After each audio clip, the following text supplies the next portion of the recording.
பொன்மனச்சம்மல் புரட்சி தலைவர் எம்ஜிஆர், இதே புரட்சி தலைவி அம்மா இருவரும் தெய்வங்களை வணங்கி இந்த எழுச்சி பயணத்திலே தொண்டாமுத்தூர் பேரூராட்சி பகுதியை குலுங்குகின்ற அளவுக்கு மக்கள் வெள்ள கடல் போல் காட்சியளிக்குது.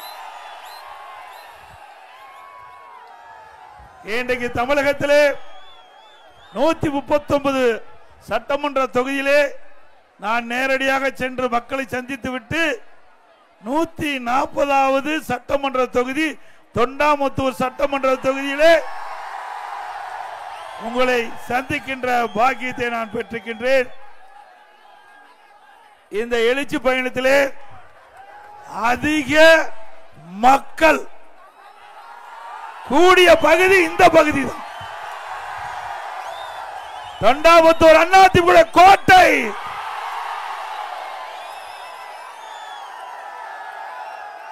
இந்த சிறப்பான நிகழ்ச்சியிலே, இந்த எழுச்சி பயண நிகழ்ச்சியிலே தலைமுறையாற்றிய மதிப்புக்கு மரியாதைக்கு உரிய இந்த மாவட்டத்தின் மண்ணின் மைந்தர், மாவட்ட கழக செயலாளர், தலைமை நிலை செயலாளர், சட்டப்பேரவை உறுப்பினர், முன்னாள் அமைச்சர் சகோதரர் எஸ்பி வேலுமணி அவர்களே, நிகழ்ச்சியிலே பங்கு பெற்று சிறப்பித்துக் கொண்டிருக்கின்ற பாரதிய ஜனதா கட்சியுடைய தேசிய மகளிரணி தலைவி மரியாதைக்குரிய சகோதரி திருமதி வானதி சீனிவாசன் எம்எல்ஏ அவர்களே, நிகழ்ச்சியிலே பங்கு பெற்றிருக்கின்ற மாவட்ட செயலாளர் எம்எல்ஏ அருமைச்சர் பிஆர்ஜி அருண்குமார் அவர்களே, மாவட்ட செயலாளர் எம்எல்ஏ அருமைச்சர் அம்மன் அர்ஜுனன் அவர்களே, மற்றும் முன்னாள் எம்எல்ஏ கழக அமைச்சர் அண்ணன் தாமோதரன் அவர்களே, சட்டப்பேரவை உறுப்பினர் அறிவிச்சர் ஏ கே செல்வராஜ் அவர்களே, கழக அமைச்சர் முன்னாள் மேயர் அண்ணன் திரு சேமா வேலுச்சாமி அவர்களே, சட்டப்பேரவை உறுப்பினர் திரு வி.பி. கந்தசாமி அவர்களே, சட்டமன்ற உறுப்பினர் திரு கே.ஆர். ஜெயராமன் அவர்களே, கழக அமைச்சர் முன்னாள் எம்எல்ஏ திரு சின்னசாமி அவர்களே, மற்றும் கழகத்தினுடைய பல்வேறு பொறுப்புகளை வைக்கின்ற நிர்வாகிகளே, ஒன்றிய செயலாளர், நகரச்சால் பேருக்குலக செயலாளர்களே, பாரதிய ஜனதா கட்சியுடைய தலைவர்களே, நிர்வாகிகளே, தொண்டர்களே, கூட்டணி கட்சி சேர்ந்த நிர்வாகிகளே, தொண்டர்களே, நிர்வாகிகளே, பெரியோர்களே, தாய்மார்களே, விவசாயிகளே, விவசாய தொழிலாளிகளே, வரி எதிர்க்கின்ற வியாபார பெருமக்களே, மகளிரை சேர்ந்த சகோதரிகளே, இளைஞர் பட்டாளங்களே, பத்திரிகையாளர்களே, ஊடகங்களே, அனைவருக்கும் என்னுடைய முதற்கண் நன்றி கலந்த வணக்கம்.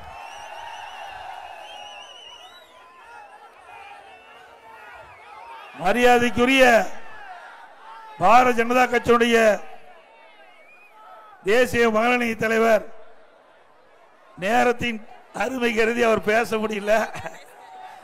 ஏன்னா அவர் கூட்டணி கட்சியில தேசிய அளவில் ஒரு பதவியிலேக்கு நமக்கெல்லாம் ஒரு பெரிய மகிழ்ச்சி. ஏன்னா இன்றைக்கு நாட்டை ஆளக்கூடிய கட்சி பாரதிய ஜனதா கட்சி, அதுல தேசிய அளவில் ஒரு பொறுப்புல இருக்கின்றவர் நம்ம பகுதியை சேர்ந்தவர் என்றால் நமக்கெல்லாம் பெருமை.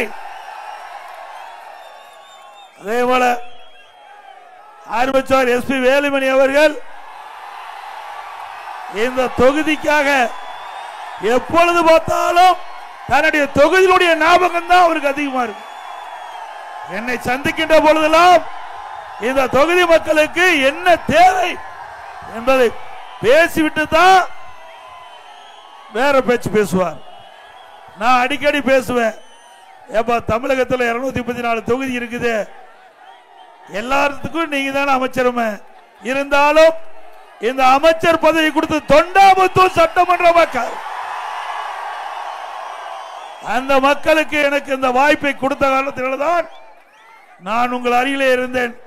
மாண்புமிகு புரட்சி தலைவி அம்மாவுடைய நன்மதிப்பை பெற்று எனக்கு ஒரு அமைச்சர் பதவியை கொடுத்து எங்களுடைய தொண்டாமுத்தூர் சட்டமன்ற தொகுதியில் பல்வேறு திட்டங்களை அனைத்து இந்திய அண்ணா திராவிட முன்னேற்ற கழக ஆட்சியிலே கொண்டு வர முடிந்தது என்ற கருத்தை சொல்லுவார். அப்படி நல்ல மனம் படைத்தவர், நல்ல குணம் படைத்தவர், அனைவரிடத்திலும் அன்பாக பழகக்கூடியவர், காரியத்திலே கண்ணாக இருப்பார். சுத்தி சுத்தி வந்தாலும் தொகுதி பத்தி தான் பேசுவார். அப்படி தொகுதி மக்கள் மீது அன்பு கொண்ட அறிவிச்சர் எஸ்பி வேலுமணி அவர்கள் 5 மணிக்கு புறப்பட்டார். 7:30 மணிக்கு தான் வந்து சேர முடிஞ்சது. கிட்டத்தட்ட 2.5 மணி நேரம் இன்றைக்கு மக்கள் வெள்ளத்திலே நீந்தி தொண்டாமுத்தூர் பகுதி மக்களை சந்திக்க வேண்டிய நிலை ஏற்பட்டுவிட்டது.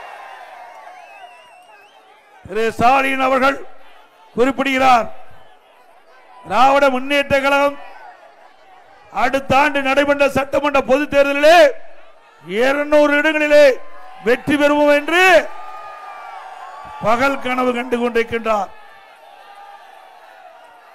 எப்பொழுது பார்த்தாலும் அவர் பேசுவது திராவிட முன்னேற்ற கழக தலைமையிலே வலுவான கூட்டணி என்று சொல்லிக் கொண்டிருக்கின்றார்.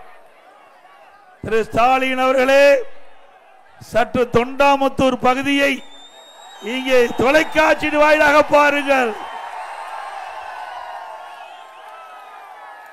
தொண்டாமுத்தூர் சட்டமன்ற தொகுதி அடுத்த ஆண்டு நடைபெற்ற சட்டமன்ற பொது தேர்தலில் வெற்றி பெற்றுவதற்கு இங்கு இருக்கின்ற மக்களே சாட்சி. ஆக நீங்க கூட்டணி பலமாக இருக்கலாம், மக்களுடைய பலம் அனைத்து இந்திய அண்ணா திராவிட முன்னேற்ற கழக தலைமையில் அமைக்கப்பட்ட கூட்டணி.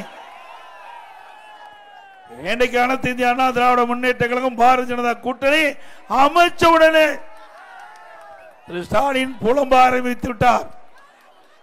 சட்டமன்றத்திலே பேசுகிறார்.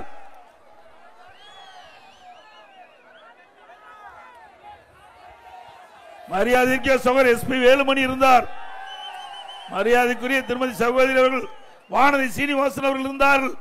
திடீர்னு எழுந்து என்னை நோக்கி பேசினார், நீங்க திடீர்னு பாரதிய ஜனதா கட்சியோட கூட்டணி வச்சிட்டீங்களா? எனக்கு ஒண்ணுமே புரியல. பிறகு நீங்க 2031 வரைக்கும் பாரதிய ஜனதா கட்சியோட கூட்டணி இல்லைன்னு சொல்லிட்டு திடீர்னு கூட்டணி வச்சிருக்கேன்னு கேட்டீங்க. நான் ஒரு நிமிஷம், இது அண்ணா திமுக கட்சி, இவரை ஏன் புலம்புறாரு? ஆக திரு ஸ்டாலினுக்கு அண்ணா திமுக பாரதிய ஜனதா கூட்டணி அமைஞ்சவுடன் அவருக்கு பயம் வந்து விட்டது. அதனாலதான் ஒரு சட்டமன்றத்தில் எழுந்து இதை பேச வேண்டிய அவசியமே இல்லை. ஆனா அந்த இடத்துல திரு ஸ்டாலின் புலம்பியது தோல்வியினுடைய பயத்தை பார்க்கப்படுகிறது. அடுத்த ஆண்டு நடைபெற்ற சட்டமன்ற பொதுத் தேர்தலில் அண்ணா திமுக பாரதிய ஜனதா தலைமையிலே அமைக்கப்பட்ட கூட்டணி வெற்றி கூட்டணி, வெற்றி பெற்று ஆட்சி அமைக்கும். ஆகவேதான் முதலமைச்சரே சட்டமன்றத்தில் பயந்து போய் என்னை நோக்கி இந்த கேள்வியை கேட்டார். ஆக அனைத்து இந்திய அண்ணா திராவிட முன்னேற்ற கழகம் பாரதிய ஜனதாவும் ஒரு வலிமையான கூட்டணியாக இன்றைய தினம் அமைந்திருக்கின்றது. இன்றைக்கு மத்தியிலும் சரி ஆட்சி செய்கின்றவர்கள் சிறப்பான ஆட்சி செய்து 3வது முறையாக இன்றைக்கு பாரதிய ஜனதா ஆட்சியிலே அமர்ந்திருக்கின்றது. அதே போல அனைத்து இந்திய அண்ணா திராவிட முன்னேற்ற கழகம் தமிழகத்திலே 31 ஆண்டு காலம் ஆட்சி செய்திருக்கிறது. அந்த 31 ஆண்டுகள் ஆட்சியில தான் இன்றைக்கு மாநிலத்திற்கு பல்வேறு திட்டங்களை கொண்டு வந்து இன்றைக்கு அந்த திட்டத்தின் மூலமாக மக்களுக்கு நன்மை கிடைத்திருக்கிறது. இன்றைக்கு மாநிலத்தில் இருந்தாலும் சரி மத்தியில் இருந்தாலும் சரி சரியான முறையிலே அணுகி தேவையான நிதிகளை பெற்று தேவையான திட்டங்களுக்கு அனுமதி பெற்று மக்கள் என்ன எண்ணுகின்றார்களோ அதை நிறைவேற்றப்பட்ட அரசாங்கம் அண்ணா திமுக அரசாங்கம். திராவிட முன்னேற்ற கழக ஆட்சிக்கு வந்து இந்த தொண்டாமுத்தூர் சட்டமன்ற தொகுதியில ஏதாவது ஒரு திட்டத்தை நிறைவேற்றிருக்காங்களா? இந்த பகுதி விவசாயி நிறைந்த பகுதி. இந்த பகுதியில் வரும்போது தோட்டத்துக்குள்ளதான் கூட்டிட்டு இருந்தார். அப்ப சொன்னார், சகோதரர் எஸ்பி வேலுமணி அவர்கள் குறிப்பிட்டார், அத்திக்கட அமனாசி திட்டம் 2ஆம் கட்டம், அதை நிறைவேற்ற வேண்டும். அவர் ஏற்கனவே கோரிக்கை வைத்தார். அதன் அடிப்படையில் அம்மாவுடைய அரசு அதற்கு விரிவான திட்ட அறிக்கை தயாரிக்கப்பட்டு முதற்கட்ட பணி துவங்குகின்ற நேரத்தில் ஆட்சி மாற்றம். அதனால திராவிட முன்னேற்ற கழகம் ஆட்சிக்கு வந்தது, திட்டத்தை கைவிட்டு விட்டார்கள். மீண்டும் உங்களுடைய கனவு நனவாகின்ற விதமாக அருமைச்சோர் திரு வேலுமணி அவர்கள் கோரிக்கையை அண்ணா திமுக ஆட்சி அமைந்தவுடன் அத்திக்கட அவனாசி திட்டம் 2ஆம் கட்டம் நிறைவேற்றப்படும். விவசாயிகளுக்கும் குடிப்பதற்கும் தேவையான நீர் தங்குதடை இல்லாமல் கிடைக்கும். இன்றைக்கு அண்ணா திமுக ஆட்சி இருந்த பொழுதுதான் குடிமராமத்து திட்டத்தை கொண்டு வந்து இன்றைக்கு ஏரிகள் குளங்கள் எல்லாம் தூர்வாரப்பட்டது. இதனால மழை காலத்தில் பெய்கின்ற நீர் ஒரு சொட்டு நீர் கூட வீணாகாமல் அங்கிருக்கின்ற ஏரிகளை சேமித்து வைத்து கோடை காலத்தில் விவசாயத்துக்கு தேவையான நீரை வழங்கக்கூடிய சூழ்நிலையை உருவாக்கி தந்த அரசாங்கம் அதிமுக அரசாங்கம். அதே போல வண்டல் மண், அதில் அள்ளப்படுகின்ற வண்டல் மண் விவசாய நிலத்திற்கு இயற்கை உரமாக பயன்படுத்தினார்கள். அதனால் விளைச்சல் நம்முடைய விவசாயிக்கு அதிகமாக கிடைத்தது. ஒரு பக்கம் குடிமராமத்து திட்டத்தின் மூலமாக ஏரி ஆழமாக்கப்பட்டது, மறுபுறம் விவசாயிகளுக்கு அந்த வண்டல் மண் அவருடைய நிலத்திற்கு அடியுரமாக பயன்படுத்தப்பட்டது. நான் வருகின்ற பொழுது சகோதரர் வேலுமணி அவர்கள் குறிப்பிட்டார், இப்பொழுது பல விவசாயிகள் மீது வழக்கு போட்டிருக்கின்றார்கள். அந்த மண்ணை அள்ளி அங்கங்க இருக்கின்ற விவசாயியுடைய நிலத்தில் இருக்கின்ற மண்ணை அள்ளி அவருடைய பயன்பாட்டுக்கு பயன்படுத்தினால் கூட இந்த விடியா திமுக அரசு அந்த விவசாயிகள் மீது இன்றைக்கு வழக்கு போட்டது மட்டுமல்ல, நிறைய ஃபைன் போட்டுக்கிறாங்க. மீண்டும் அதிமுக ஆட்சிக்கு வந்த பிறகு இதையெல்லாம் பரிசீலித்து சட்டப்படி நம்முடைய விவசாயிகளுக்கு அவருடைய சொந்த தேவைக்கு அங்க அவருடைய தோட்டமோ இல்லது அனுமதி பெற்றோ அந்த வண்டல் மண் அள்ளிக்கொள்ளலாம். அதிமுக ஆட்சி இருக்கின்ற வரை விவசாயிகளும் சரி பொதுமக்களும் சரி தங்களுடைய தேவைக்கு தகுந்த இன்றைக்கு மண் அள்ள கொடுத்தோம், முறையா கொடுத்தோம், முறையா மக்கள் பயன்படுத்துறாங்க. இன்றைக்கு ஒரு லோடு மண் 1000 ரூபாய்க்கு விற்பனை செஞ்சிட்டு இருக்கிறாங்க. இப்படிப்பட்ட அரசாங்கம் வேணுமா உங்களுக்கு? நாம் சிந்தித்து பார்க்க வேண்டும். ஒரு அரசாங்கம் மக்களுக்கு நன்மை செய்யக்கூடிய அரசாங்கமா இருக்க வேண்டும். திராவிட முன்னேற்ற கழக அரசாங்கத்தை பொறுத்தவரையும் அவர்கள் எப்பொழுதும் ஆட்சிக்கு வந்தால் ஊழல் செய்வதுதான் அவர்களுடைய முதல் பணி. இன்றைக்கல்ல, திரு கருணாநிதி காலத்திலிருந்து இன்று வரை அந்த கட்சி ஊழல் கட்சியாகத்தான் பார்க்கப்படுது. ஊழலின் ஊற்றுக்கான் இந்தியாவிலே எத்தனையோ மாநிலம் இருக்குது, ஆனால் ஊழலுக்காக கலைக்கப்பட்ட ஒரே அரசாங்கம் திமுக அரசாங்கம். இன்றைய தினம் எல்லா துறைகளிலும் இன்றைக்கு ஊழல் நிறைந்திருக்கின்றது. ஊழல் இல்லாத துறையே கிடையாது. எதற்கெடுத்தாலும் எந்த அதிகாரிகள் சந்திச்சாலும் இன்றைக்கு மக்களுக்கு ஏதாவது தேவை என்று அந்த துறைக்கு சென்று சம்பந்தப்பட்ட அதிகாரிகளை சந்தித்து கேட்டால் மேலிடத்துக்கு கொடுக்க வேணும், கொடுக்கறத கொடுத்தா தான் உங்களுடைய மனு பரிசீலிக்கப்படும் சொல்றாங்க. உண்மைதானே? இன்னைக்கு பத்திரப்பதிவு இந்த பகுதியில் பத்திரப்பதிவு இருக்கும், உங்களுக்கு நல்லா தெரியும்.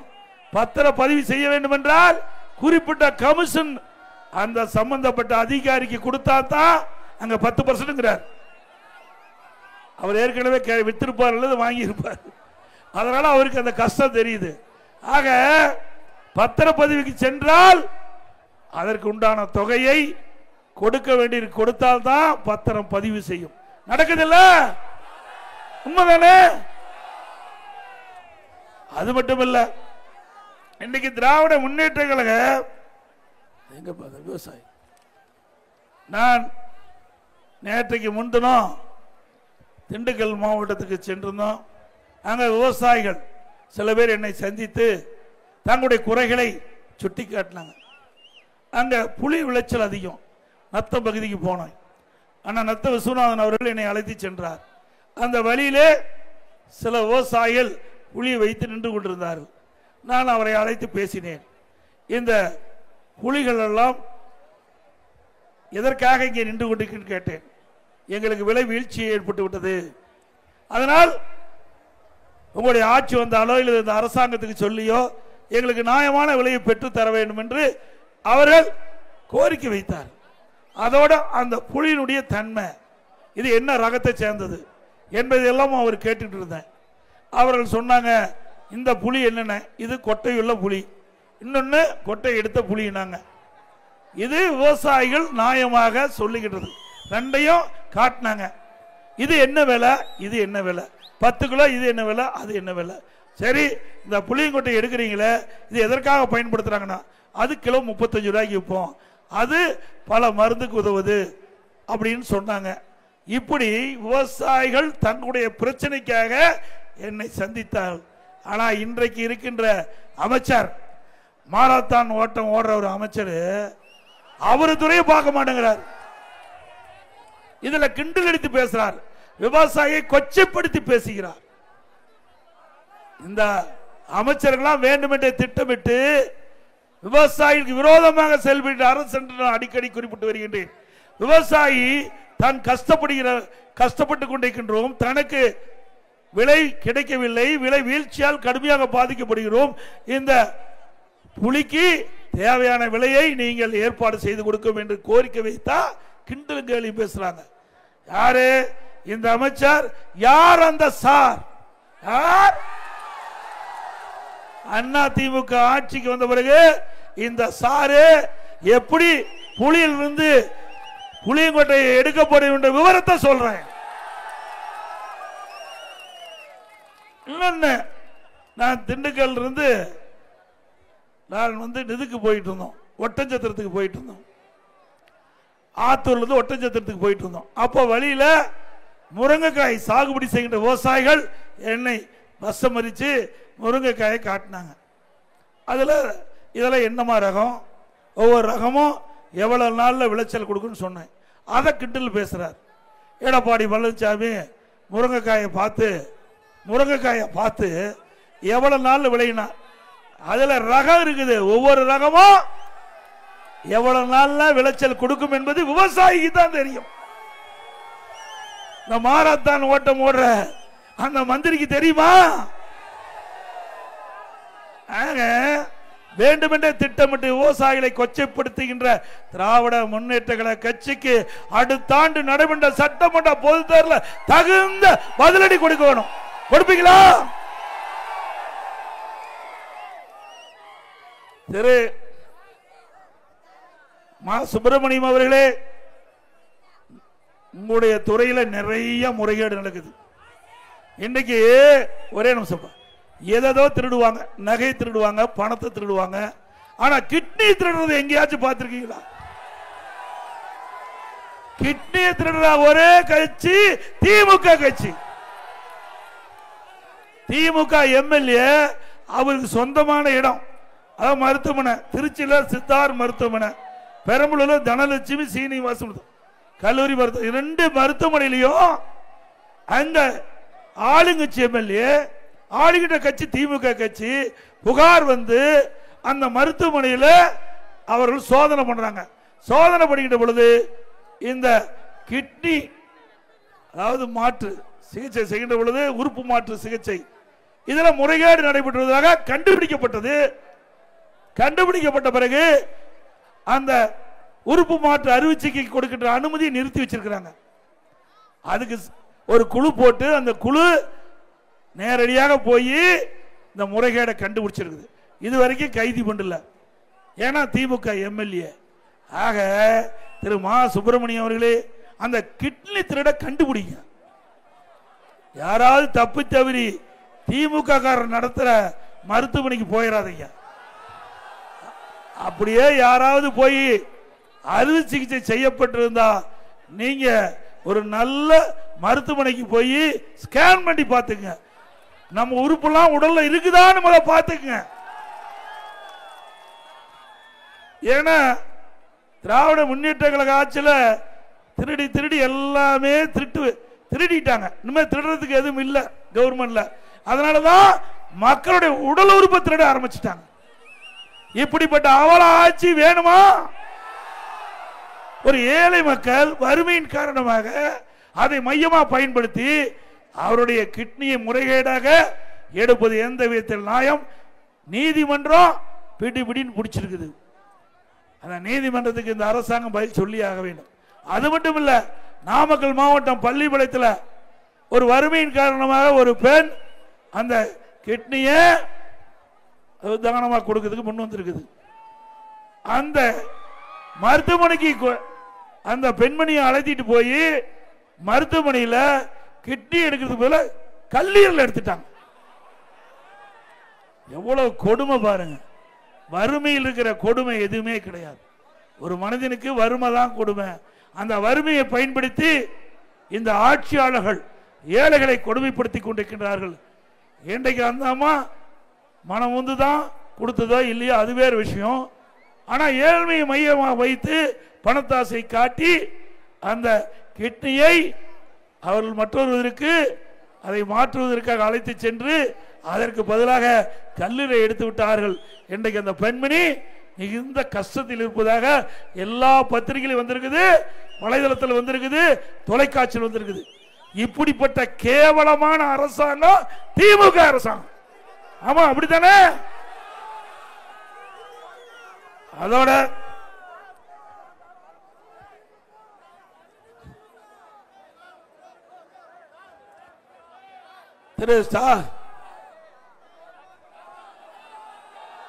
திரு மா சுப்பிரமணியம் அவர்களே, உங்களுடைய முதலமைச்சர் மாதிரி அவர் எதிர்கட்சியில் இருக்கின்ற பொழுது எங்களுடைய தலைவாசல் பகுதிக்கு வந்தார்.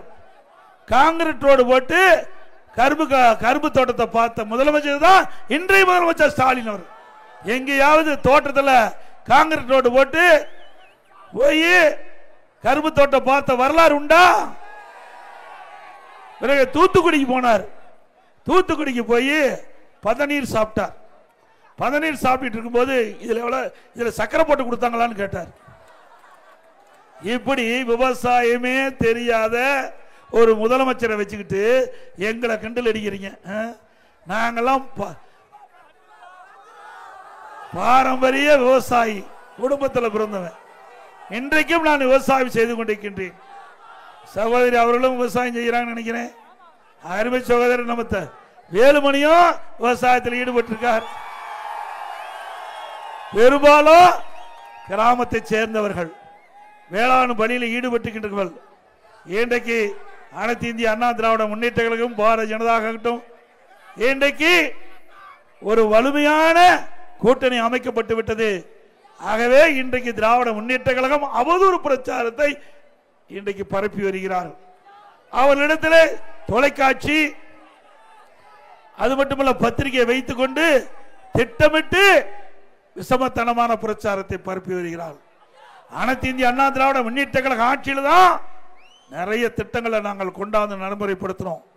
இன்றைக்கு கிராமம் சூழ்ந்த பகுதி அரசு பள்ளி படிக்கின்ற மாணவர்கள், இன்றைக்கு ஏழை மாணவர்கள், கிட்டத்தட்ட அந்த மாணவர்கள் மருத்துவர் ஆக வேண்டும் என்பதற்காக 7.5% உள்ளிடுவதற்கிடை கொண்டு வந்து அண்ணா திமுக ஆட்சியில் இன்றைக்கு அரசு பள்ளி படித்த மாணவ மாணவி 2818 பேர் இன்றைக்கு மருத்துவ கல்வி கிடைக்கிறது. தம்பி இதை கொஞ்சம் தள்ளி சிந்திச்சு பாருங்க. இப்படி ஏழைகளுக்காக இன்றைக்கு சட்டம் இயற்றப்பட்டு அதன் மூலமாக இன்றைக்கு நம்முடைய ஏழை குடும்பத்தில் இருந்த மாணவ மாணவி இன்றைக்கு மருத்துவ கனவு நனவாக்கப்பட்டுகின்றது.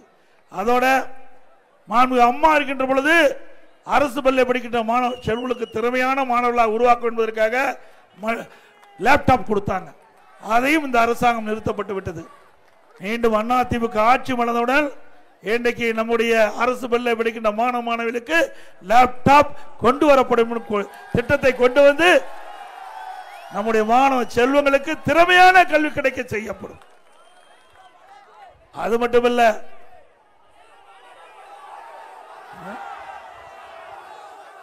₹10 பாலாஜா பரவாயில்ல, எங்களை விட உங்களுக்கு நல்லா தெரிஞ்சிருக்குது. தமிழகத்தில் 6000 மதுக்கடையில் இருக்குன்னு. 6000 மதுக்கடையில் பெரும்பாலான மதுக்கடையில் இருக்கிற பார்லாம் நீங்க சொல்ற ஆள் எடுத்துக்கிட்டார். இன்றைய தினம் ஒரு நாளைக்கு திராவிட முன்னேற்ற கழக ஆட்சியில் மதுபான கடையில் 1.5 கோடி பாட்டில் விற்குது. ஒரு பாட்டிலுக்கு ₹10 அதிகமாக கொடுத்தா தான் அந்த மதுக்கடையில் பாட்டில் கிடைக்கும். இப்படி தமிழ்நாட்டில் 1.5 கோடி பாட்டில் விற்பனைனா ஒரு பாட்டிலுக்கு ₹10 ஒரு நாளைக்கு 15 கோடி இந்த மதுபான கடையில் இருந்து மட்டும் திமுக மேலிடத்துக்கு சென்றுட்டு இருக்குது. மாசத்துக்கு 450 கோடி, வருஷத்துக்கு 5400 கோடி, 4 வருஷத்துல 22,000 கோடி கொள்ளையடித்த அரசாங்கம் திமுக அரசாங்கம். அண்ணா திமுக ஆட்சிக்கு வந்த பிறகு இதெல்லாம் முறையா விசாரிக்கப்பட்டு இதில் யார் யாரு தவறில் ஈடுபட்டார்களோ அவர்கள் மீதெல்லாம் சட்ட நீதியாக நடவடிக்கை எடுக்கப்படும். அதோட அதிமுக ஆட்சி மலர்ந்தவுடன் நம்முடைய ஏழை தொழிலாளிகள், தாழ்த்தப்பட்ட மக்களுக்கு பல லட்சம் மதிப்புள்ள கான்கிரீட் வீடு அற்புதமாக கட்டிக் கொடுக்கப்படும். இன்றைக்கு அதிமுக ஆட்சி மலர்ந்த பிறகு ஒவ்வொரு தீபாவளி என்றும் நம்முடைய தாய்மார்களுக்கும் சகோதரிகளுக்கும் அற்புதமான சேலை கொடுக்கப்படும். அதே போல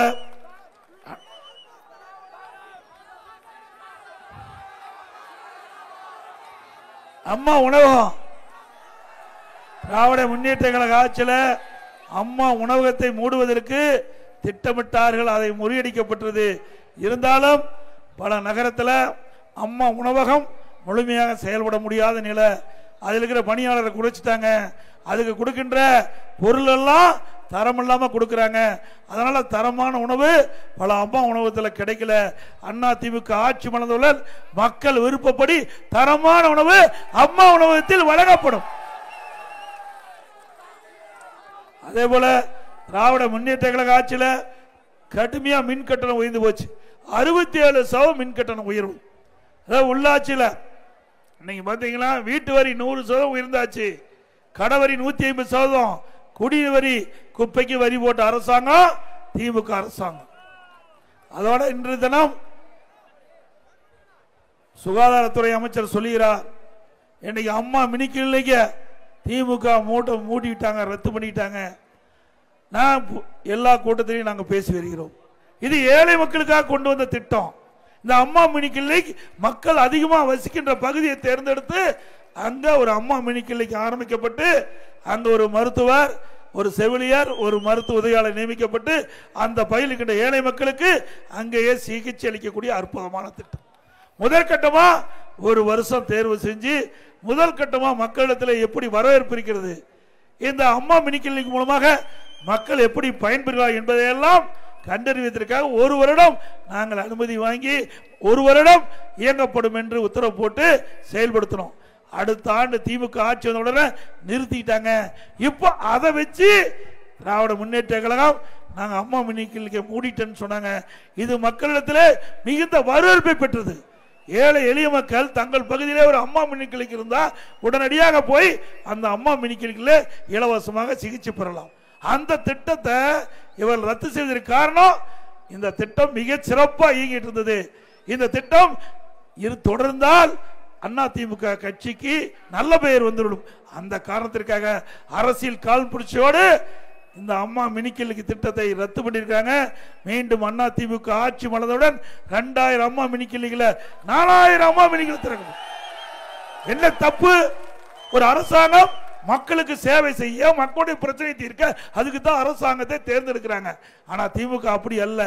மக்களை பற்றி கவலைப்படாத அரசாங்கம். மக்கள் எக்கேடு கெட்டு போனாலும் பரவாயில்ல, ஆனா குடும்பம் வளமா இருக்கணும். அதுதான் திமுக நிலை. ஆகவே அதே போல இந்த பகுதியில் விவசாயி நிறைந்த பகுதி. இன்றைக்கு வன விலங்குகள், யானைகள் அடிக்கடி தங்களுடைய தோட்ட பகுதிக்கு வந்து பயிர்களை சேதப்படுத்துவது மட்டுமல்ல, சில நேரங்களிலே அவருடைய மனித உயிருக்கு ஆபத்து ஏற்படுகிறது. பல உயிர்கள் யானையால் இன்றைக்கு போயிருக்குது. அது மட்டுமல்ல, யானை தாக்கப்பட்டு பல பேர் படுகாயமடைந்திருக்கிறாங்க. அதை தீர்வு காண வேண்டும் என்று அதிமுக ஆட்சி இருக்கின்ற பொழுது அறிவிச்சார் வேலுமணி அவர்கள் எங்களுடைய கவனத்தை கொண்டு வந்தார். மீண்டும் அதிமுக ஆட்சி மலர்ந்தவுடன் அந்த யானைகள் காட்டு பகுதியிலிருந்து நம்முடைய தோட்ட பகுதிக்கு வராம, மக்களை தாக்காம, அதற்கு முழு பாதுகாப்பு கொடுக்கின்ற விதமாக இன்றைக்கு அதிமுக அரசு மலர்ந்தவுடன் நடவடிக்கை எடுக்கப்படும் என்ற செய்தி இந்த நேரத்தில் தெரிவித்து, இன்றைக்கு தொண்டாமுத்தூர்ல 130 கோடியில இன்றைக்கு கூட்டுக்குடி திட்டம், 7 பேரூராட்சி, 10 ஊராட்சியில் இருக்கிற மக்களுக்கு நிலையான தூய்மையான குடிநீர் கொடுத்தது அதிமுக ஆட்சியில். அதே போல இன்றைக்கு நொய்யல் செல்கின்ற அந்த ஆற்றில் தண்ணீர் இன்றைக்கு அது மாசுபட்ட நீராக இருந்ததுனால அதற்கு சரியான நடவடிக்கை எடுக்கின்ற விதமாக 230 கோடி செலவு செஞ்சு தூய்மையான நீரா நதியில் செல்லக்கூடிய திட்டத்தை கொண்டாந்தோம். 50 ஆண்டுகால கோரிக்கை ஏற்று புதிதாக பேரூர் வருவாய் வட்டம் உருவாக்கப்பட்டது. தொண்டாமுத்தூரில் தீயணைப்பு நிலையம் அமைக்கப்பட்டது. சுமார் 100 கோடி மதிப்பீட்டில் தொகுதி முழுவதும் சாலைகள் போடப்பட்டன. குனியமுத்தூர் கோவைப்புதில் புதிய மேற்கு வட்டார போக்குவரத்து கட்டப்பட்டது. சுமார் 8 கோடி மதிப்பீட்டில் தொண்டாமுத்தூர் அரசு கலை மற்றும் அறிவியல் கல்லூரி கட்டி கொடுக்கப்பட்டது. பேரூர் நொய்யல் ஆற்றங்களில் தர்ப்பண மண்டபம் மற்றும் படித்துறை மேம்பாடு செய்யப்பட்டது. 2 கோடி மதிப்பீட்டில் புலுவப்பட்டி, தொண்டாமுத்தூர் மற்றும் கண்டக்காமுத்தூர் ஆகிய பகுதியில் உள்ள அரசு சுகாதார நிலையத்தை அரசு மருத்துவமனையாக தரம் உயர்த்தி கூடுதல் கட்டணம் கட்டப்பட்டது. ரூபாய் 80 லட்சம் மதிப்பீட்டில் ஆழத்துறையில் மின்மயானம் அமைக்கப்பட்டது. நிறைய இருக்குது தம்பி, நிறைய செஞ்சிருக்கிறார். உங்களுக்கு தொகுதி முழுவதும் உள்ள குளங்கள் தூர்வாரப்பட்டிருக்கின்றன. அதே போல மெட்ரோ ரயில் திட்டம் கோரிக்கை நிறைவேற்றும் கேட்டிருக்கீங்க. அதிமுக ஆட்சிக்கு வந்த பிறகு அதற்குண்டான நடவடிக்கை எடுக்கப்படும். கிரிக்கெட் உள் விளையாட்டு அரங்கம் கட்ட வேண்டும் கோரிக்கை வச்சிருக்கிறீங்க. அதுவும் அதிமுக ஆட்சியில் இருக்கிற நடவடிக்கை. தொண்டாமுத்தூர் ஒன்றியத்தில் சிப்காட் தொழிற்பாட்டை கட்ட கோரிக்கை வச்சிருக்கிறீங்க. இது நாங்கள் எடுப்போம். நிலம் நீங்க கொடுக்கணும். அதே போல தொண்டாமுத்தூர் ஒன்றியம் புலுவாப்பட்டி பகுதியில் விவசாய விளைபொருட்கள் பாதுகாக்க குளிர்பதன கிடங்கு அமைக்க வேண்டும் கேட்டிருக்கீங்க. அதையும் நிறைவேற்றப்படும். இந்த பகுதியில் தக்காளி, பன்னீர் திராட்சை, சின்ன வெங்காயம் அந்த அதிக விளைச்சலுக்காக அதை பதப்படுத்த வேண்டும் என்று அதற்கு குளிர்பதன கிடங்கு வேண்டும் கேட்டிருக்கிறீங்க. அதுவும் விவசாயியுடைய நன்மை கருதி அந்த உற்பத்தி செய்யப்படுகின்ற தக்காளி, பன்னீர் திராட்சை மற்றும் சின்ன வெங்காயம் அதை கெடாமல் இருப்பதற்கு பாதுகாப்பதற்கு குளிர்பதன கிடங்கு அமைத்து கொடுக்கப்படும் விவசாயிகளுக்கு. சொல்லியாச்சு. அதே போல கொரோனா காலத்தில் ஓராண்டு ரேஷன் கடையில் விலையில அரிசி, விலையில சக்கரை, எண்ணெய் கொடுத்தோம். குடும்ப அட்டைக்கு 1000 ரூபாய் பணம் கொடுத்தோம்.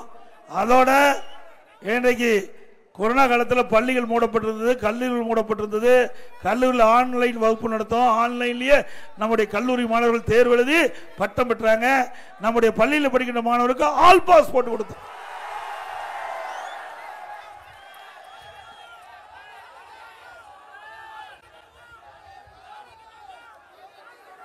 இந்த சிறப்பான நிகழ்ச்சியிலே கலந்து கொண்டு சிறப்பித்த மரியாதைக்குரிய மாநில வழக்கு அமைச்சர் திரு வி.எஸ். சேதுராமன் அவர்களே, திரு தோப்பு அசோகன் அவர்களே, திரு என்.கே. செல்வதுரை அவர்களே, திரு என்.எஸ். கருப்புசாமி அவர்களே, திரு ஜி.கே. விஜயகுமார் அவர்களே, திரு டி.எஸ். சந்திரசேகர் அவர்களே, திரு டி.பி. வேலுசாமி அவர்களே, திரு ராஜா என்ற ராமூர்த்தி அவர்களே, திரு டி. சக்திவேல் அவர்களே, திருமதி மதுமதி விஜயகுமார் அவர்களே, திரு கனகராஜ் அவர்களே, திரு கரடா சுரேஷ் அவர்களே, திரு சுரேஷ் அவர்களே மற்றும் டி. லட்சுமிகாந்தன் அவர்களே, திரு டி.சி.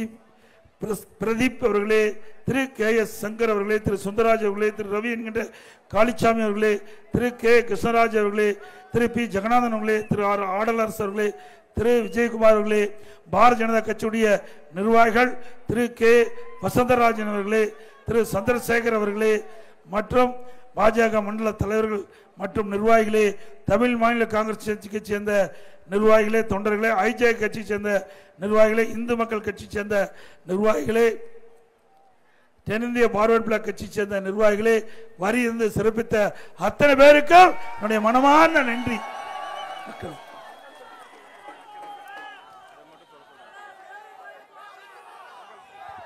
அதோட கொரோனா காலத்தில் நம்முடைய விவசாயிகள், நம்முடைய தமிழ்நாட்டில் இருக்கிற மக்கள் அத்தனை பேருமே தை பிறந்தால் வழிபிறக்கும் அந்த தை திருநாளை ஒட்டி எல்லா இல்லங்களிலும் தைப்பொங்கல் பொங்கல் என்பதற்காக பொங்கல் பரிசாக அனைத்து குடும்ப அட்டைக்கும் 2500 ரூபாய் கொடுத்தாங்க.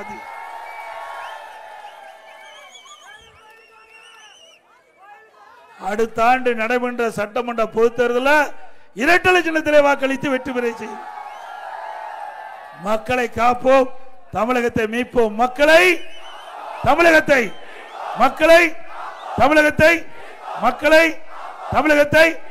By by Stalin. நன்றி, வணக்கம்.